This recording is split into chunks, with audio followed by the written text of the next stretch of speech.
गणेशोत्सवामध्ये स्पीकर वाजणारच नाही, गणपतीमध्ये ढोल ताशे वाजणारच नाही, गणपतीचा मांडव रस्त्यावरती येणारच नाही। सोलापूरला डीजे मुक्त गणेशोत्सव साजरा करण्यात आला। गेले 8-10 दिवस काही नतद्रष्ट मंडळी पुण्यातल्या गणेशोत्सवाला बदनाम करण्याचं काम करतात। आपल्याला कांठाळे बसवणारे आवाज नकोयत, आपल्याला चांगले आवाज पाहिजेत। अशा नेतृत्वाचा दुर्दैवानं पुण्यामध्ये आज अभाव दिसतो आहे। पथकामध्ये वादन करणारे 10,000 तरुण काही पाकिस्तानात न आलेत? या गणपती मंडळात काम करणारे कार्यकर्ते काही बाहेर न आलेत? पुण्यातील गणेशोत्सवाचं स्वरूप कसं असावं याबद्दल टोकाची मतं व्यक्त होत आहेत।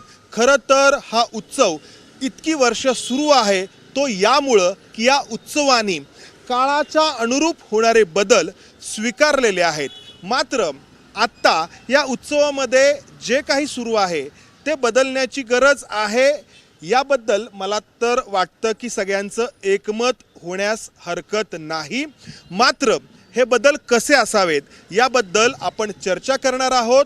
आपण आहोत पुण्याचं ग्रामदैवत असलेल्या कसबा गणपतीच्या समोर आणि आपल्यासोबत पुण्यातील गणपती मंडळांचे प्रतिनिधी असणार आहेत, जे काही राजकीय पक्षांचे देखील प्रतिनिधी आहेत। त्याचबरोबर काही ज्येष्ठ पत्रकार असणार आहेत, सुनील माळी सर आहेत। त्याचबरोबर डीजे आणि साऊंड असोसिएशनचे देखील काही लोक असणार आहेत आणि या पुण्याच्या गणेशोत्सवाला ज्यांनी वर्षानुवर्ष जवळून पाहिलंय, ज्यामध्ये त्यांचा सक्रिय सहभाग आहे, असे लोक असणार आहेत। आपण सुरुवात करणार आहोत धीरज घाटे यांच्याकडून। गेल्या काही दिवसांपासून नक्की किती डीजे किंवा साऊंड सिस्टीम पुण्यात वापरण्यात याव्यात याबद्दल मतं व्यक्त होत आहेत? मला असं वाटतं की पुण्याच्या माननीय पोलीस आयुक्तांनी या संदर्भात काल योग्य ते दिशादर्शक वक्तव्य केलेले। फक्त खंत याची वाटते की गेले 8-10 दिवस काही नतद्रष्ट मंडळी पुण्यातल्या गणेशोत्सवाला बदनाम करण्याचं काम करतात। पुण्यातला गणेशोत्सव हा आमच्या अस्मितेचा विषय आहे। गेले 30 वर्षाहून अधिक काळ गणेशोत्सवाच्या माध्यमातून मी काम करतोय। केवळ शेवटच्या दिवशीच्या मिरवणुकीवरती आपण ज्या पद्धतीने चर्चा करताय, 10 दिवसाचा गणेशोत्सव, त्याचा देखावा, त्याची पूर्वतयारी याच्यावरती कोणीही बोलत नाही आहे। आणि केवळ गणपती मंडळ आणि गणपती मंडळाचा कार्यकर्ता याला ज्या पद्धतीने आरोपीच्या पिंजऱ्यात उभं करण्याचं काम आपल्या माध्यमातून काही मंडळी करतात, हे चुकीचं आहे असं मला वाटतं। म्हणजे तुमचं म्हणणं आहे की पोलिसांनी जे नियम किंवा जेवढे साऊंड वापरावेत अशी परवानगी दिली आहे तेवढेच वापरावे। मी पहिल्या दिवसापासून या मतावरती ठाम आहे। यातला अतिरेक कमी झाला पाहिजे का, तर तो 100% त्याच्यावरती नियंत्रण असलं पाहिजे। पण ज्या पद्धतीने काही वाचाळवीर अशा पद्धतीची भूमिका मांडतात की गणेशोत्सवामध्ये स्पीकर वाजणारच नाही, गणपतीमध्ये ढोल ताशे वाजणारच नाही, गणपतीचा मांडव रस्त्यावरती येणारच नाही, गणपतीच्या मूर्तीचा आकार मोठा असणारच नाही। अरे तुम्हाला कुणी या विषयामध्ये ठरवण्याचा अधिकार दिलाय? गणपती मंडळाचे कार्यकर्ते पुणेकर। दुर्दैवाने काही मंडळी तर असं म्हणतात की पुणेकरांना गणेशोत्सव मंडळाचे कार्यकर्ते वेटीस धरतायत, ढोल ताशा पथकं पुणेकरांना वेटीस धरतात। माझा त्यांना सवाल आहे की या पथकामध्ये वादन करणारे 10,000 तरुण काही पाकिस्तानात न आलेत? या गणपती मंडळात काम करणारे कार्यकर्ते काही बाहेर न आलेत? पुण्यातलेच कार्यकर्ते, पुण्यातलेच वादक, पुणेकरच हा उत्सव करतायत। तुम्ही केवळ या गणेशोत्सवावरती आरोप करताय। मग 2 दिवसापूर्वी जी ईदची मिरवणूक झाली आणि ज्याच्यामध्ये काही विघातक गाणी वाजवली गेली, याच्यावरती ना सुनील माळी एक ओळ लिहितात, याच्यावरती बापटांसारखे तत्वज्ञ काही सल्ला देत आहेत। मग तुम्ही माध्यमंसुद्धा याच्यावरती मूग गिळून गप्प बसतायत। तुम्ही केवळ गणेशोत्सवाला बदनाम करताय असं माझं म्हणणं आहे। ओके, तर धीरज घाटे यांनी थेट नाव घेतलेलं आहे। माध्यमांच्या याबद्दलच्या भूमिकेबद्दल त्यांनी आक्षेप व्यक्त केलेला आहे। आमदार हेमंत रासने आहेत, मात्र नाव त्यांनी सुनील माळींचं घेतलेलं आहे, ज्येष्ठ पत्रकार। माळी सर, तुमच्या पत्रकार म्हणून घेतलेल्या भूमिकेला त्यांचा आक्षेप आहे। नक्की तुमची भूमिका काय आहे या उत्सवाबद्दल? धीरजजींच्या जो मुद्दा आहे तर त्याला आपण उत्तर म्हणण्यापेक्षा त्याच्यावरचं जे काही म्हणणं आहे ते सांगतोच. पण सगळ्यात महत्त्वाचा तू जो प्रश्न जो विचारला आहे की काय याविषयीची भूमिका आहे. एक तर पुण्याचा गणेशोत्सव हा सर्व पुणेकरांचा उत्सव आहे. या उत्सवाला 132 वर्षांची परंपरा आहे. या 32 वर्षामध्ये या उत्सवामध्ये काळानुसार अनेक बदल होत. आता बघा आपल्या घरात सुद्धा दर 10 वर्षांनी एक पिढी बदलते. 132 म्हणजे 13 पिढ्या झालेल्या आहेत. 13 पिढ्यांमध्ये या उत्सवामध्ये काळानुसार काही बदल होणं अपेक्षित आहे, आवश्यक आहे. ब्रिटिशांनी उत्सव चालू केला. या ब्रिटिशांना विरोधात उत्सव लोकमान्यांनी आणि भाऊसाहेब रंगारींनी चालू केला. 1894ला चालू केला. 1894ला ज्यावेळी उत्सव चालू केला त्यावेळेला जे काही त्यांचं धोरण होतं, उद्देश होता, तोच उद्देश असं मी मानतो. उद्देश एकच होता की सर्व समाजाला एकत्र आणणं. हा उत्सव जो आहे, हा गणपती जो आहे, ही ज्या देव जो आहे, या देवाला धार्मिक उत्सवापासून सामाजिक उत्सवात रूपांतरित करणं. आणि त्यांनी तो सामाजिक उत्सव केला. लोकांच्या देवघरात असलेली गणपतीची मूर्ती आणून त्यांनी रस्त्यावर मांडवामध्ये ठेवली. तो उत्सव सामाजिक केला कारण लोकांनी एक व्हावं, सर्व जाती धर्म पंथाच्या लोकांनी एक व्हावं, म्हणून ते एक झाला. आता नक्की म्हणजे मतभेद कुठं आहेत? म्हणजे तुमची भूमिका धीरज घाटेंना पटत नाहीये, तर ती भूमिका नक्की काय? हां, धीरज घाटेंनी जो मुद्दा मांडला त्याच्याकडे येतो. मला तो मुद्दा वेगळ्या प्रकारे मांडायचा होता की आत्ताच्या उत्सवातले बदल जे आहेत ते कसे व्हायला पाहिजे तेही सांगतो. पण धीरजजींच्या मुद्द्यावर तू विचारलं म्हणून सांगतो. धीरजजींनी आत्ता जो मुद्दा मांडला की गेल्या 8-10 दिवसात जे ईद निमित्ताने जे इथं मिरवणुका निघाल्या त्यात सुद्धा अशा मोठ्या भिंती असलेले स्पीकर असलेले हे वाजवले गेले, ते सुद्धा निषेधार्थ आहे, ते सुद्धा आक्षेपार्ह आहे, ते सुद्धा चुकीचं आहे. काय आहे याच्यामधला सगळ्यात महत्त्वाचा मुद्दा काय? उत्सव कशासाठी हवा? उत्सव आनंदासाठी असावा. उत्सव सर्वांना आनंद देण्यासाठी असावा, त्रास देण्यासाठी नको.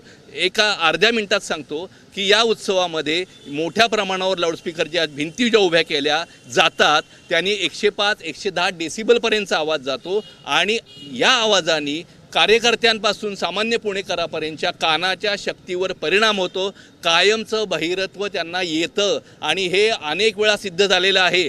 त्यामुळं उत्सव गाणी हवीत, स्पीकर हवे, पण ते मर्यादेत हवे. त्याचा आवाज सुसह्य हवा, गोड हवा, एवढीच फक्त मागणी आहे. पण मला वाटतं धीरजजी याला काही तुमचा विरोध असण्याचं कारण नाही. माझं म्हणणं आहे त्या परवाच्या ईदच्या मिरवणुकीमध्ये मेरे भारत का बच्चा बच्चा ख्वाजा के टुकड़ों पे पलता है हे गाणं वाजवलं. काल मी पुढारीच्या सगळ्या बातम्या वाचल्या. एकाही ओळीचं निषेधाचं साधं वक्तव्य यांनी केलेलं नाही.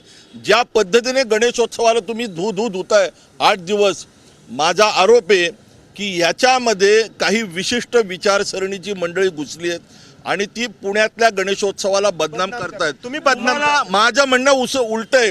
तुम्हाला सकारात्मक तुम्ही विचार करा. सुनील माळींचं मंडळ कुठलं, या बापटांचं मंडळ कुठलं, यांनी एखाद्या मंडळामध्ये 5 वर्ष 10 वर्ष काम करावं. असे एखाद्या ठिकाणी जर तुम्हाला गढूळ पाणी दिसलं आणि तुरटी जर तीरावरती बसून म्हणली हे पाणी स्वच्छ झालं पाहिजे तर होणार नाही. तुम्ही या प्रवाहात या, सिस्टीममध्ये या.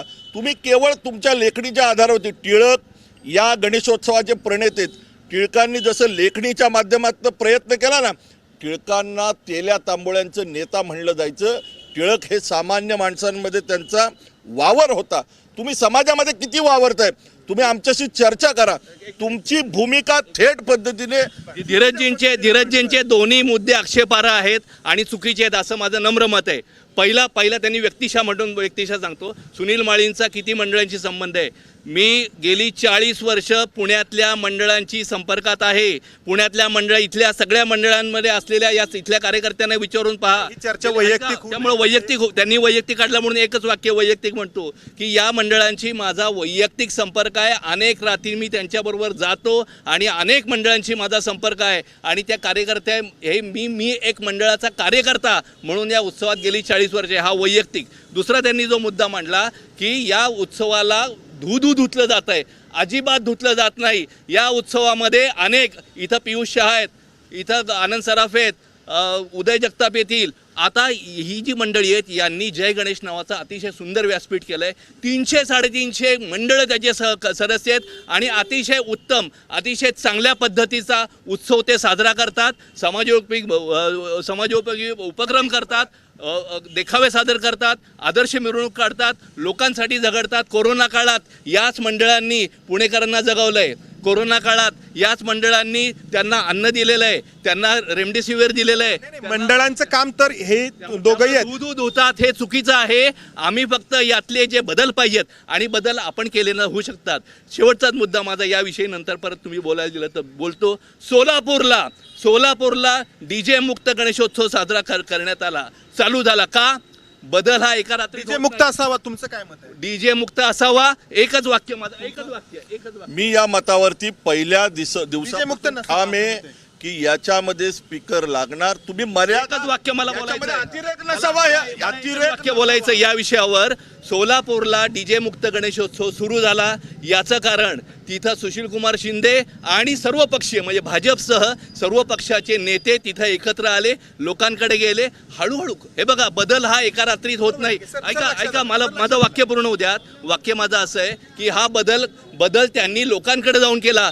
पुण्यामधलं नेतृत्व कुठं आहे की जे नेतृत्व आज मंडळा घेऊन सांगेल की आपल्याला बदल करायचा आहे, आपल्याला कांठाळे बसवणारे आवाज नको आहेत, आपल्याला चांगले आवाज पाहिजेत. अशा नेतृत्वाचा दुर्दैवानं पुण्यामध्ये आज अभाव दिसतो आहे. आमदार साहेब, हे जे काही चालू आहे आता, दोघांची मतं आपण ऐकली आणि ती पुरेशी सगळ्यांना समजली देखील.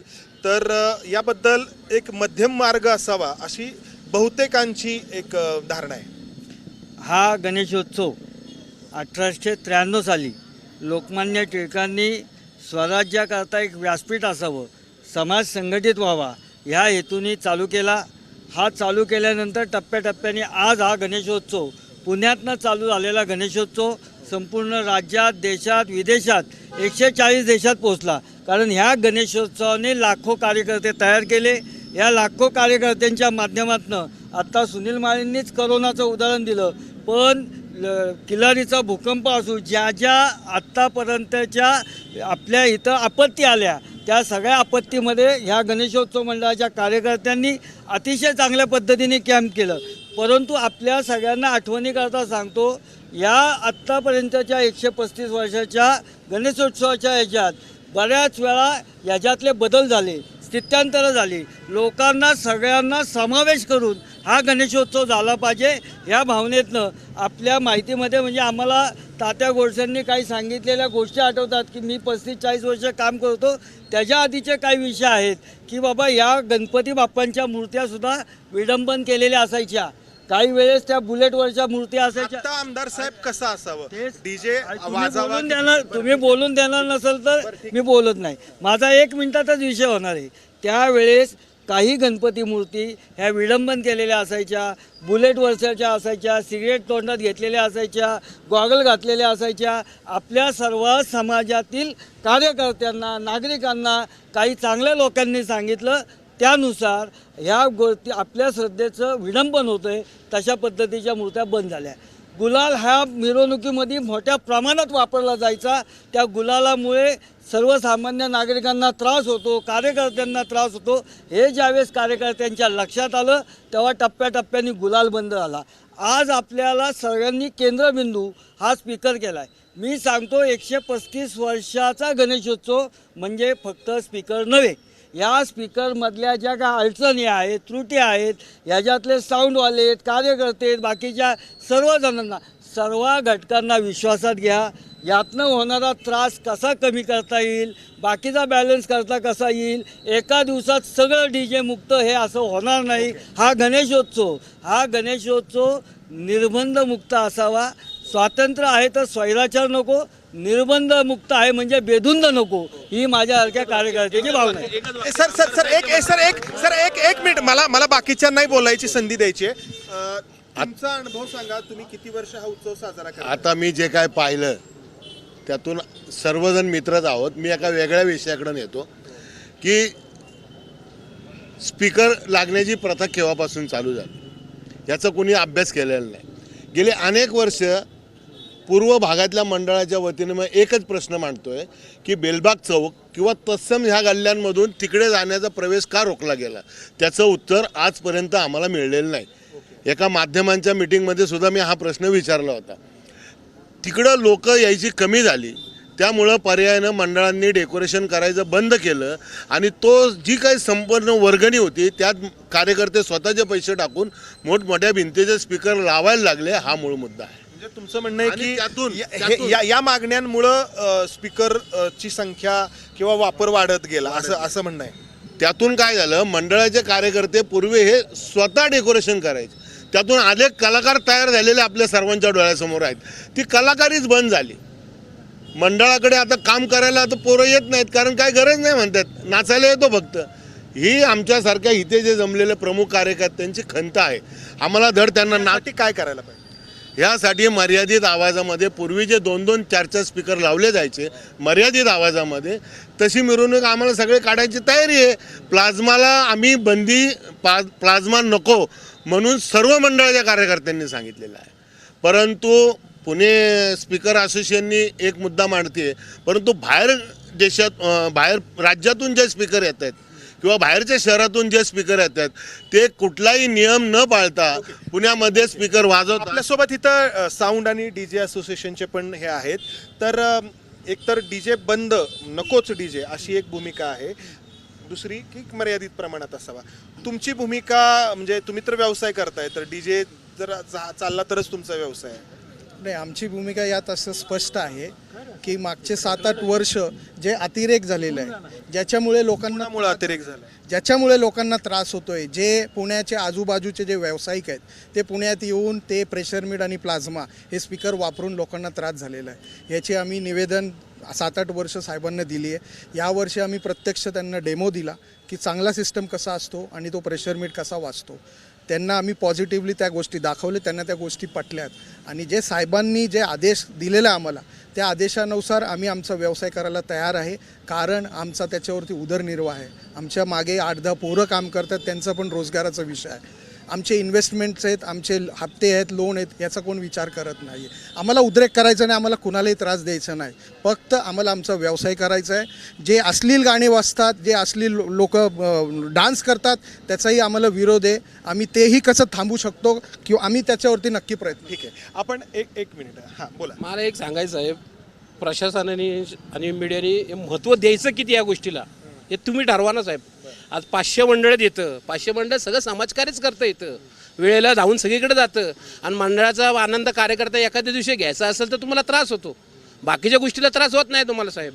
महत्त्व किती द्यायचं ना प्रशासनाने आणि तुमच्या मीडियावाल्यांनी द्यावं, एवढी माझी नम्र विनंती आहे तुम्हाला. आता हा आक्षेप मला वाटतंय गेले काही दिवसांपासून पुण्यामध्ये खूप चर्चेत असलेले श्रीयुत बापट यांच्याबद्दल असावा.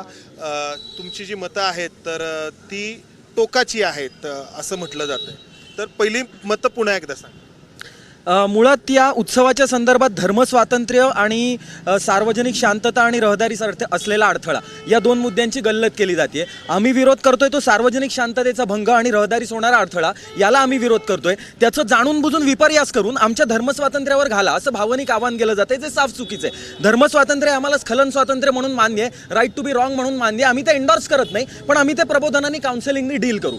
पण आणि दुसरा मुद्दा आहे, धर्मस्वातंत्र्याच्या नावाखाली हे सुप्रीम कोर्टाने अनेक निर्णयात सांगितलेले आहे. लेटेस्ट तुम्ही पटना हायकोर्टाचा डिसिजन बघा. धर्मस्वातंत्र्याच्या नावाखाली आम्ही सार्वजनिक ठिकाणी लाऊडस्पीकर वाजवू, आम्ही रस्त्यावर अतिक्रमण करणारे मंडप बांधू आणि रस्त्यावरून मिरवणुका काढून जो रहदारीसाठी बांधलेला आहे रहदारीस अडथळा करू, याचं समर्थन आम्ही धर्मस्वातंत्र्याच्या नावाखाली करू, तर ते होऊ शकणार नाही. 2 वेगवेगळे मुद्दे आहेत. धर्मस्वातंत्र्याला आम्ही तुमचं स्खलन स्वातंत्र्य म्हणून मान्य करतो, पण त्या सबबीखाली जर तुम्ही आमच्यावरती ध्वनी प्रदूषण आणि रहदारीस अडथळा हे जर लादायचा प्रयत्न केला तर ते आम्हाला अजिबात मान्य नाही. मला तुमचा तात्विक मुद्दा कळाला.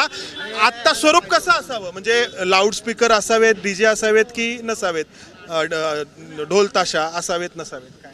अजूनही गणेशोत्सवाला 2-1 आठवडे शिल्लक आहेत, तर त्यांना निर्णय घ्यायला पुरेसा मला वाटतं अवधी आहे.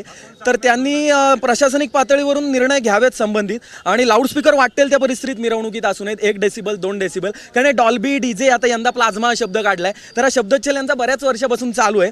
एक उत्सवाच्या एक महिनाभर आधी अशा बातम्या येतात आणि नागरिकांचा जीव भांड्यात पडतो. प्रत्यक्षात उत्सवात बघितलं तर तोच हैदोस चालू असतो. त्यामुळे लाऊडस्पीकर प्रिसाइजली डिफाईन मी करतो, तुम्ही अधिक ती डेफिनेशन वेल आर्टिक्युलेट करू शकता. एनी ढोल ताशा ढोल ताशालाही बंदीच असावी, पण त्याच्यामध्ये आम्ही मग वाजवावं काय उत्सवात काय वाजवायचं? नाही, तो उत्सवाची जी मिरवणूक आहे ती शहराच्या हद्दी बाहेरून एका रिंग रोड वरून न्यावी, की जी रोडवरून हा रिंग रोड किंवा असा पुरेसा रुंद रस्ता की ज्याला 6-7 लेन्स आहेत. एक मिनिट, त्यांना बोलू द्या ना.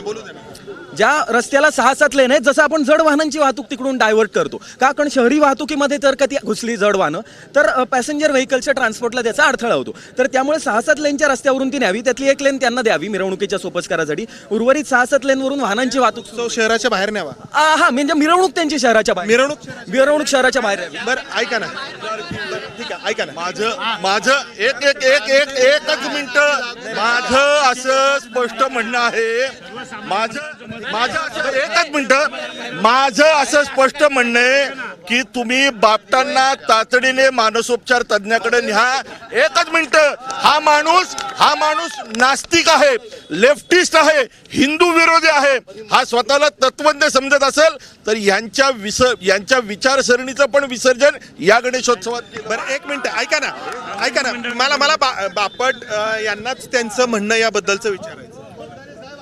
नाही, ॲक्च्युली मी मुद्द्याचं खंडन करायचा प्रयत्न करतोय आणि तुम्ही ॲड होमिनम अटॅक करताय.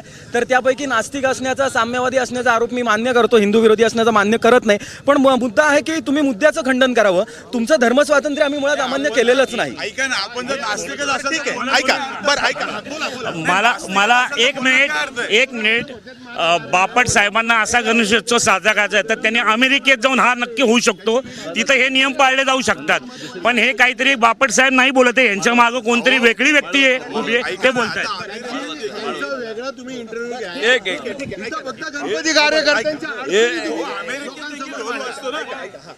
एक गोष्ट लक्षात घेतली पाहिजे, आम्ही आमच्या पूर्वजांचे जे चांगले गुण आहेत ते घेतले पाहिजेत. बापट साहेबांचे जे राजकीय पूर्वज आहेत, जे व्यवहारी आणि हितलं सगळं बघायचं, त्याबद्दल मी त्यांच्याशी कालही बोललो आहे. आता ह्या गणेश उत्सवाला जी बेशिस्त येत चालली होती, त्या तात्या गोडसेंनी जो रोख पारितोषिकाची योजना सुरू केली त्याला बराचसा आळा बसला, ही वस्तुस्थिती आहे. आता हे काय तात्या गोडसेंच्या मनात आलं होतं का? यांचे राजकीय विचाराचे पूर्वज आणि तुमचे सुद्धा पूर्वज गोपाळराव पटवर्धन हे पत्रकार होते आणि ते साम्य विचारसरणीचे होते. ते आमच्या नानापेठेमध्ये भाईटिळेकरांच्याकडे यायचे. भाईटिळेकर आमच्या मंडळाचे प्रमुख होते. तिथं अशी गणेश उत्सवाची चर्चा झाला असताना मी भाईटिळेकरांना असं सुचवलं की याला जर राजआश्रय आला, याला थोडीशी शिस्त आणायची असली तर थोडं रोख पारितोषिक वगैरे असं केलं. गोपाळराव पटवर्धनांनी 1 सेकंदाचा वेळ लावला नाही. त्यांची तात्या गोडसेंची बैठक होती. आता मुद्दा काय, पुण्यातलं मला असं दिसतंय की तात्या गोडसेंच्याकडं भाजपचे शिवाजीराव आढावे बसायचे आणि गोपाळराव पटवर्धन बसायचे. हा संवाद जो होता ना, सगळ्यांचं ऐकून घ्यायचं ना. अगदी बापट सांगते ते आम्ही ऐकलंच पाहिजे असं नाही, पण बापटांनी पण आम्ही सांगतोय ते ऐकलं पाहिजे. कसं आहे, हा लोक उत्सव आहे, हा केवळ धार्मिक नाही. एक्झॅक्टली, हा समाज उत्सव आहे. याच्यातून पुण्याची समाज वीण जी आहे ती अधिक घट्टपणे बांधली जाते. या मंडळांकडून वर्षभर अनेक समाजोपयोगी कामं केली जातात. त्यामुळं विसर्जन मिरवणुकीला जे रूप आलेलं आहे तर त्याबद्दल मतमतांतर असू शकतात. ते रूप बदलायचं कसं याबद्दल चर्चा होऊ शकते. मात्र ही मिरवणूकच शहराच्या बाहेरून घेऊन जावी तर हा एक टोकाचा विचार झाला. या ठिकाणी दादा तुम्ही सांगा, गोपाळ तिवारी, की तुमचं याबद्दलचं काय मत आहे, आतापर्यंतचा अनुभव काय सांगा? नाही, आत्ताच्या पूर्वीच्या वक्त्यांनी सांगितल्याप्रमाणे गणेशोत्सव हा ब्रिटिशांच्या विरोधात आपण एक सामाजिक प्रबोधनपर चळवळ सुरू केली. आपली संस्कृती, आपला सण आहे तो साजरा केला पाहिजे. महाराष्ट्र शासनाने मागच्या वर्षी याला राज्योत्सवाचा दर्जा दिला, परंतु शेवटपर्यंत त्या ठिकाणी GR काही निघालेला नाही. त्यामुळे महाराष्ट्र शासनाने याविषयीची एक आदर्श आचारसंहिता देखील जाहीर करायला पाहिजे. त्यामुळे जर गणेशोत्सव हा राज्योत्सवाचा जर दर्जा असेल तर त्याविषयी एक आदर्श आचारसंहिता, त्याविषयीचं बजेट, त्याविषयीचे काही मार्गदर्शक तत्त्व हे शासनाने जर सगळ्यांना एकत्र घेऊन सुरू केलं तर त्याचा स्वागतच आहे. त्यामुळे पुणे शहराच्या पूर्वीच्या ज्या काही पुणे शहरातील राजकीय नेते होते, विविध पक्षाचे होते, त्यांनी पुणे फेस्टिवलच्या माध्यमातून गणेशोत्सवाला आंतरराष्ट्रीय स्तरावर नेण्याचं काम आमदार साहेब, थोडं राजकारण्यांची भूमिका या ठिकाणी महत्त्वाची ठरते. आत्ता आपण सर्वांनी मिळून जो आत्ता मी विषय मांडला होता की आपल्याला सगळ्यांना एकत्रितरित्या एका बाजूने विचार करून अतिशय टोकाचा विचार न करता 135 वर्ष या उत्सवाला झाली. या उत्सवात टप्प्याटप्प्याने स्थित्यंतर आली. ज्या काय अडचणी होत्या त्या आपण दूर केल्या. मगाशीच मी सांगितलं की गुलाल एका काळी खूप मोठ्या प्रमाणात गुलाल उधळला जायचा, परंतु तो गुलाल त्रासदायक आहे म्हणल्यावर तो हद्दपार झाला. आज स्पीकरच्या भिंतींचा त्रास होत असेल तर स्पीकरच्या आवाजावर थोडीशी मर्यादा आणू शकते. काही बंद करणं हा त्याच्यातला उपाय नाही. ह्याच्यातल्या काही त्रुटी असतील त्या दूर करणं हा त्याच्यातला उपाय आहे. आणि आत्ता जो गोपाळ तिवारींनी राज्य महोत्सवाचा विषय केला, एक गणेश मंडळाचा कार्यकर्ता म्हणून मी विधिमंडळात गेल्यानंतर मी ती मागणी केली आणि ती मान्य राज्याचे मुख्यमंत्री देवेंद्र फडणवीसांनी ती मान्य केली.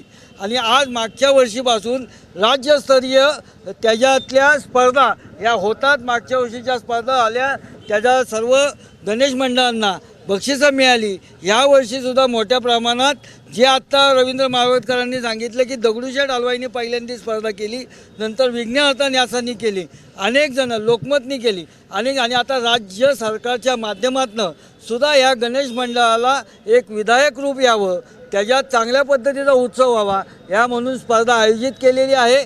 परंतु हा उत्सव न वाजता न गाजता होणार नाही. हा 12 दिवसाचा उत्सव आहे. ह्याच्यात आवाजाची मर्यादा आपण पाळण्याचं काम नक्की करू. सर्वांनी एकत्रित येऊन सर्व समाज घटकांना बरोबर घेऊन हा उत्सव आनंदाने साजरा करू. हा उत्सव आम्ही सगळ्यांनी प्रशासनाच्या ताब्यात दिलेला आहे. महापालिका आयुक्त, पोलीस आयुक्त, हा उत्सव मुळात लोकांचा आहे. या गणेश उत्सवाचे यजमान मान्य महापौर आहेत. यात महापौरांनी आणि मुख्यमंत्र्यांनी जर वैयक्तिक लक्ष घातलं, जर आमच्याशी संवाद केला तर याच्यात 100% मार्ग निघू शकतो. एक काय वाटतं तुम्हाला या सगळ्या स्वरूपाबद्दल? गणपती उत्सव हा वाजत गाजतच झाला पाहिजे. कुठल्या पद्धतीने त्याचं वादन करायचं हे जी ती मंडळ ठरवतील, आणि त्या वादनावर तुम्ही मर्यादा आणू शकता, त्याच्या आवाजाच्या डेसिबलवर, आणि त्याप्रमाणे तुम्ही उत्सव साजरा करा. त्याच्यात कुठली अटी शर्ती नको आहेत. आणि वाजत गाजत DJ वाजू द्या किंवा ढोल लेझिम वाजू द्या, सगळ्यांनी सगळी मंडळं काय ढोल लेझिम वाजू शकत नाही. एवढे ढोल लेझिमचे खेळ नाही आहेत, उपलब्ध होणार नाही आहेत. त्यामुळं सर, तुम्ही या सगळ्यांची मतं ऐकली. मला हे म्हणायचं आहे की उत्सव हा वाजत गाजत उत्साहाने साजरा व्हायला हवा, याबद्दल सगळ्यांचंच मत आहे. सुरुवातीला मी म्हटलं त्याचं स्वरूप कसं असावं आणि किती वादन जे आहे ते किती स्वरूपाचं असावं. मुळात याच्यामध्ये सगळ्यात सुरुवातीला काय, सर्व मंडळांच्या सर्व पदाधिकारी आणि कार्यकर्त्यांना विश्वासात घेणं आवश्यक आहे. आणि बदल जो आहे तो बदल हळूहळू होणार. त्यांच्या पोटात जा, मंडळात जा, तुम्ही त्याचा आरतीचं तबक उचला, तिथं आरती करा, त्यांच्यात बसा आणि हळूहळू त्यांना समजावून सांगा, बाबांनो हे जे तुमच्या स्पीकर आहेत ना, भिंती आहेत ना, त्यामुळं तुमच्या कार्यकर्त्यांचे आणि येणाऱ्या भाविकांचे कान खराब होणार आहेत. हे हळूहळू त्यांना समजेल. पण एकदम एका रात्रीत दंडुका दाखवून त्यांना होणार नाही. यांच्याबरोबर जायला पाहिजे, त्यांच्या खांद्यावर विश्वासाने हात केला पाहिजे. हे कधी होईल आणि कसं व्हायला पाहिजे हे तुझा प्रश्न आहे, त्याच्याकडे आता तो. तर हे कसं व्हायला पाहिजे, तर मंडळांची मिरवणूक जी आहे ते व्यवस्थित व्हायला पाहिजे. मुलांनी नाचलं पण पाहिजे, स्पीकर पण लागले पाहिजेत. फक्त ते स्पीकर त्याच्यासमोर तुम्ही उभं राहिलात की तुमच्या भूमिकेचं मी समर्थन करतो. तुमच्या बदलेलं नाही, हीच भूमिका कायम आहे, हीच भूमिका कायम आहे. परवाच्या लेखात सुद्धा मी हीच भूमिका मांडली होती. गणपती या सगळ्यांना सुबुद्धी हो, द्यावं अशी परवा माझ्या लेखात मी हीच भूमिका मांडली होती 2 दिवसापूर्वीची. ऐका, मला माझा मुद्दा पूर्ण करू द्या. उत्सव कसा पाहिजे हा तुझा जो म्हणणं आहे, तर उत्सव हा सर्व कार्यकर्त्यांनी सर्व पुणेकरांचा उत्सव आहे आणि सर्व पुणेकरांना आनंद देणारा पाहिजे. वाजत केला पाहिजे, गाजत केला पाहिजे, नाचत केला पाहिजे. पण त्याच्या तुमच्या स्पीकरसमोर उभं राहिल्यानंतर 2 मिनिटात माझी छाती धडधडली नाही पाहिजे.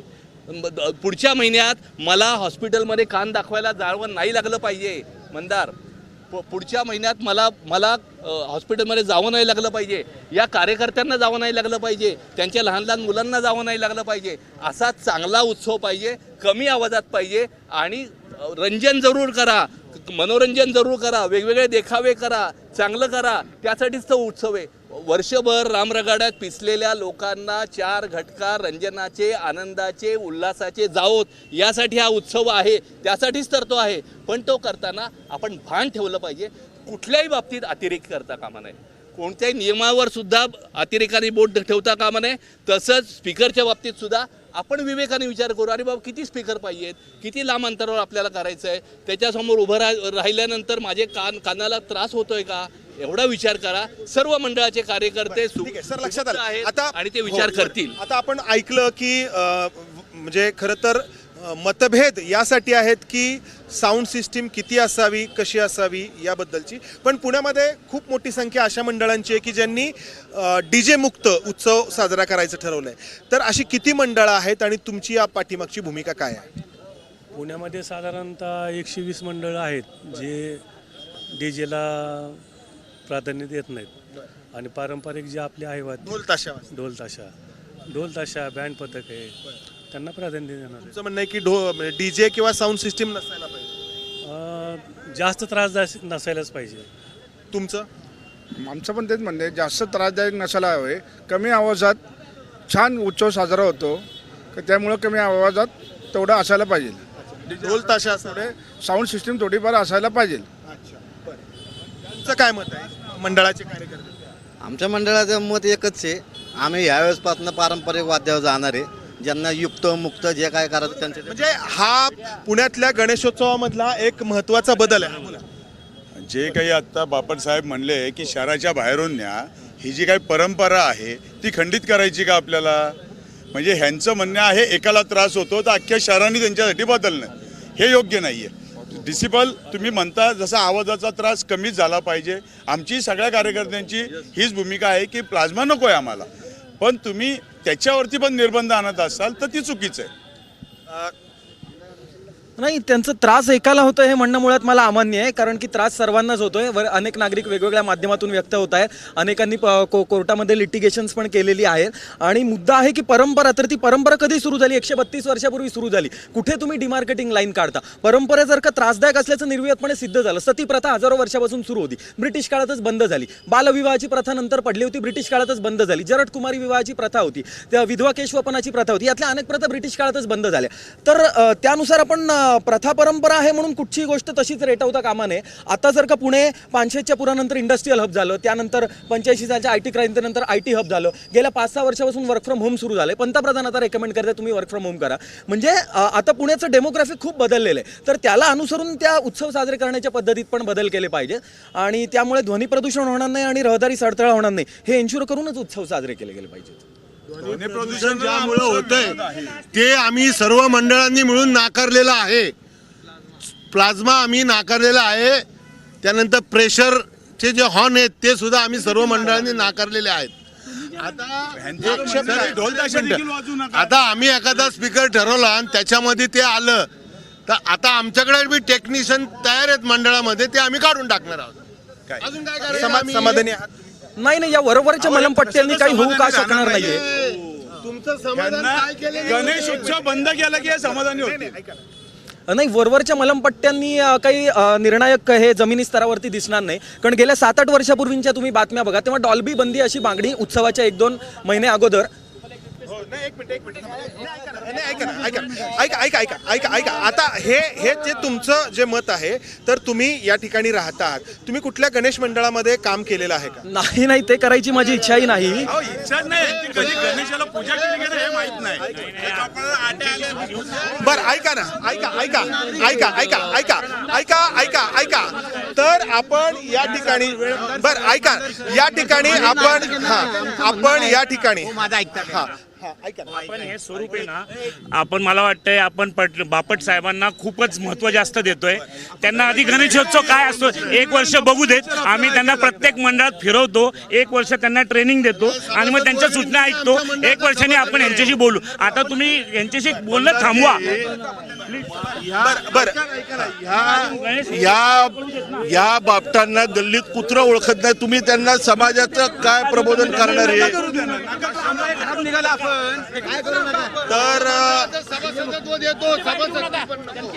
तर आपण पाहतो आहोत. हा बोला. हे बघा एक ओ ऐका जरा. माझं वैयक्तिक मत आहे बापट म्हणतात त्याला माझी मान्यता नाही, पण एवढं निश्चित आहे की आम नागरिकांना मंडळ सोडून नागरिकांना त्या आवाजाचा आणि त्या लाईटचा त्रास होतो. आता तुम्ही म्हणता आम्ही हे नियम करतो ते नियम करतो, प्रत्यक्ष नियम इम्प्लिमेंट होत नाहीये. काही नाही. उत्सव ज्यासाठी चालू केला ना त्यासाठी उत्सव राहिलेला नाहीये. आणि हा फक्त गणपतीचा परिणाम नाही. वर्षभर आपण टी व्ही बघतो, मोबाईल बघतो, पबला जातो, सगळ्या उत्सवामध्ये धांगडधिंगा असतो, घराघरामध्ये तो धांगडधिंगा असतो, तो रस्त्यावर येतो. म्हणजे हा सांस्कृतिक उत्सव न राहता आपण खऱ्या अर्थाने याचा मध्ये साधला पाहिजे. मध्ये साधला पाहिजे. तुमचं नाव सांगा आणि तुम्ही कुठे राहतात सांगा. माझं नाव मुकुंद पाटोळे, बाळासाहेब पाटोळे ओळखतात मला. कुठे साधला पाहिजे. मंगळवार पेठेत राहतो मी. आपण या मुद्द्यावरती खरं तर आवाज कमी करायची आमची आपण या मुद्द्यावरती या चर्चेचा शेवट करायला हरकत नाही की पुण्यातील गणेशोत्सव इतकी वर्ष जो सुरू राहिला तो या गणेशोत्सवाच्या माध्यमातून अनेक विधायक कार्य केली गेली. यामुळं मात्र काळाच्या अनुरूप जे बदल या उत्सवांनी स्वीकारायला हवेत ते बदल या उत्सवांनी स्वीकारलेत.